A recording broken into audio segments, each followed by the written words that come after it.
Satyabama Institute of Science and Technology, Chennai and Sriperumbudur.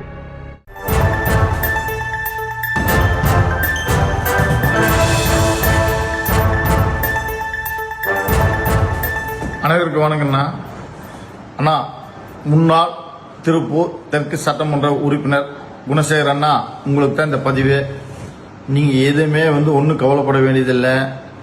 நீங்கள் பாரதிய ஜனதா கட்சி, நீங்களும் உங்களோட முன்னாள் உங்கள் கவுன்சிலர் உங்கள் கூட இருக்கிறார் இல்லையா, குழு தலைவர், அவர் எல்லாரும் சொல்லக்கூடியது நீங்கள் பாரதிய ஜனதா கூட கட்சியினோட கூட்டணி சேர்ந்ததுனால பிரச்சனைன்னு நீங்கள் எல்லாம் சொல்கிறீங்க. தயவு செய்து குணசேகரன், நான் உங்கள்கிட்ட ஒன்று கேட்குறேன்.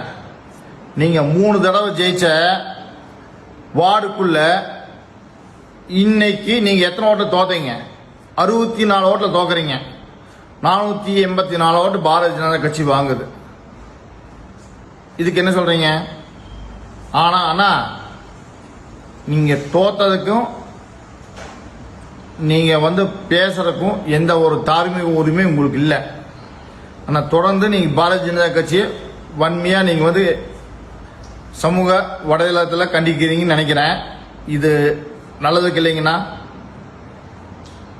ஏன்னா 3 தடவை ஜெயிச்ச இடத்துல ஏன் மாமன்ற எலெக்ஷனில் நீங்கள் தோக்குறீங்க? என்ன காரணம்? பாரதிய ஜனதா கட்சி இல்லாதனால. அதே இப்போ சொல்கிறேன், அந்த 60 வார்டுலையுமே நீங்கள் எத்தனை ஓட்டில் தோத்தீங்கன்னு சொல்லி போட்டு அந்த ஹிஸ்ட்ரி எடுங்க. நாளைக்கு நீங்கள் பத்திரிக்கை கொடுங்க. பிஜேபியில் எத்தனை ஓட்டு வாங்கினாங்க, நீங்கள் எத்தனை ஓட்டில் தோத்தீங்க அப்படிங்கிறது காமிங்கண்ணா. தயவு செய்து சொல்கிறேன் அண்ணா, கூட்டணிங்கிறது வேற. அமித்ஷாஜி, நட்டாஜி, அண்ணாமலை என்ன, எங்கள் நயினார் நாகேந்திரன் இப்போதைய தலைவர்.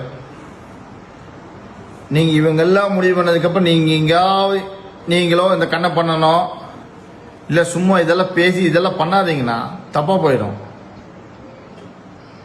அண்ணா, நீங்கள் 60 வார்டுலையுமே எத்தனை ஓட்டு யார் யார் வாங்கினாங்கன்னு நீங்கள் கணக்கெடுங்க.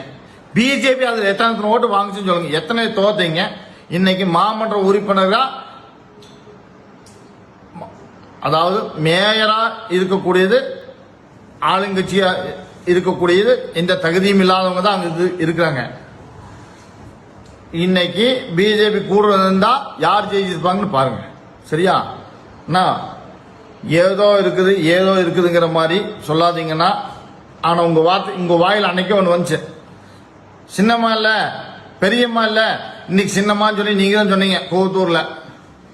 அம்மா இல்ல, இன்னைக்கு அம்மா, சின்னம்மா தான் எங்களுக்கு எல்லாம் தெய்வம். நீங்க அப்புறம் கேட்ட எடப்பாடிங்கிறீங்க. ஏன்னா இதுதான் உங்க கொள்கையா? தயவு செய்து சொல்றேன்னா, பாரதிய ஜனதா கட்சியை நீங்க விமர்சனம் பண்றதை தவிர்த்துக்குங்க. வேண்டியதில்லைன்னு நினைக்கிறேன். சரிங்களா?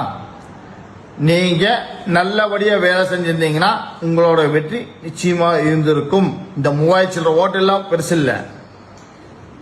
உங்களோட சொந்த பூத்துல உங்க ஓட்டு நாங்களே சொன்னோம். ஆனா நீங்க நின்று ஓட்டு கேளுங்க. நான் எம்எல்ஏ கேண்டிடேட் எப்படி வாங்குறேன், எப்படி நான் ஓட்டு கேட்கறதுன்னு கேட்டீங்க. அது உங்க தவறுங்கண்ணா. உங்க தவறை சுத்தி காட்டுறேன்னு நீங்க நினைச்சுக்க வேண்டாம். தயவு செய்து சொல்றேன், உங்க தவறு உங்களோட தான் சொல்ல முடியும். ஆனா நீங்க பிஜேபின்னு சொல்லி சமூக வலைதளத்தில் நீங்க சொல்ற போது நான் பப்ளிக்கா சொல்றேன், எந்த தப்பும் இல்லைங்கண்ணா. பாஜகவுடன் கூட்டணி வைப்பது அதிருப்தி அளிப்பதாக கூறிய முன்னாள் எம்எல்ஏ குணசேகரனுக்கு பாஜக நிர்வாகி எச்சரிக்கை விடுத்திருக்கிறார். அந்த காட்சிகளை பார்த்த விவரங்களை பின்வரும் செய்தி தொகுப்பில் பார்க்கலாம். Satyabama Institute of Science and Technology, Chennai and Sriperumbudur.